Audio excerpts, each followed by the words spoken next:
अस्सलाम वालेकुम व्यूअर्स, उम्मीद है आप खैरियत से होंगे। इस वीडियो में आज मैं आपको बताऊंगा कि बेसमेंट के बेड की तैयारी के बाद हमने स्टील की फिक्सिंग का काम करना होता है। बेड के ऊपर भी स्टील फिक्स करना होता है। उसकी जो वॉल्स हमने कंक्रीट की तैयार करनी होती हैं वो भी हमें पहले स्टील जो है उसको फिक्स करना होता है।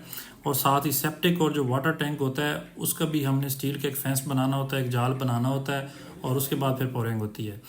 आप इस वीडियो में देख रहे होंगे कि हमने बेड के ऊपर स्टील का एक फेंस रेडी किया है। उसकी जो स्पैम है और जो स्पेसेस हैं एक स्टील से दूसरे स्टील के दरमियान वो 8x8 का होता है। डीएचए के बायलॉज के मुताबिक वो 8x8 का डीएचए या स्ट्रक्चर इंजीनियर जो रिकमेंड करता है उसमें 8x8 का हमने स्पैम दिया हुआ है। स्टील आप बेड के ऊपर देख रहे होंगे, उसका हमने फेंस रेडी कर दिया हुआ है। एक ब्लू कलर का आपको यहाँ पे कोई प्लास्टिक का एक पाइप नज़र आ रहा होगा, इसको हम बोलते हैं वाटर स्टॉपर। जब हम स्टील फिक्स करने के बाद इसकी पोरिंग करते हैं तो जो वाटर की जो क्रॉसिंग होती है या आप कह लें कि कंक्रीट का जो मटेरियल होता है वो जो हमारी एक प्रीमिसेस जो बाउंड्री होती है बेड की, बेसमेंट के बेड की, वो उसको क्रॉस ना करे, दूसरी तरफ ना मटेरियल जाए, ये इसलिए हम लगाते हैं। इसको हम बोलते हैं वाटर स्टॉपर।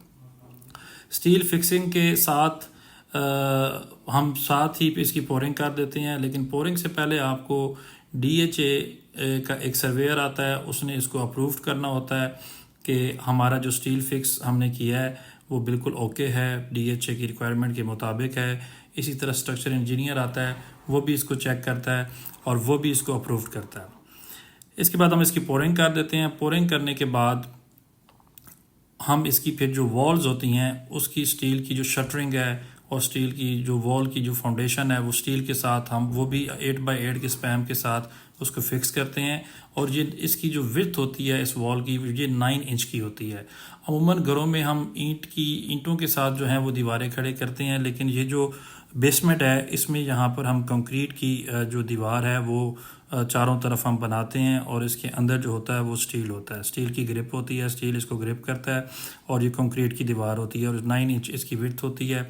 इसके ऊपर फिर आगे इसका जो नेक्स्ट प्रोसेस, जो नेक्स्ट स्टेप होता है वो हम इसका रूफ कंप्लीट करते हैं, छत डालते हैं। वो फिर मैं आपको अगली वीडियो में बताऊँगा। अच्छा, ये तो बेसमेंट का हो गया। और जैसे ही हम ये दीवारें स्टील फिक्स करते हैं बेसमेंट की दीवारों में, तो साथ ही आपने प्लम्बिंग और इलेक्ट्रिक वर्क को भी मद्देनज़र रखना होता है, वो भी साथ ही आपने कंप्लीट करना होता है। आपने देखा होगा कि यहाँ पे आपको पीपीआर के ग्रीन कलर के कुछ पाइप्स नज़र आ रहे होंगे दीवारों में, जो जब हमने स्टील फिक्स किया तो उसमें वो हॉट और कोल्ड वाटर के जो है वो पाइप्स हैं, जो कि ऊपर मेन आपकी जो सप्लाई है वहाँ से ये पानी आया करेगा। नीचे बेसमेंट में जो भी इसका इस्तेमाल है, किचन का इस्तेमाल है, वॉशरूम का इस्तेमाल है, वो ये पानी की पाइपलाइंस हमने डाल दी हैं। साथ ही हमारा जो इलेक्ट्रिक का कोई छोटा मोटा यहाँ पे कोई सप्लाई है या कोई काम है वो पाइप्स हमने डाले हैं, वो आपको नज़र आ रहे होंगे ऑफ वाइट कलर के, वो इलेक्ट्रिक के पाइप्स हैं। इसके बाद पोरिंग हो जाती है। दीवारों की पोरिंग आप इस वीडियो में देख रहे होंगे, वो हमने पोरिंग भी कर दी हुई है।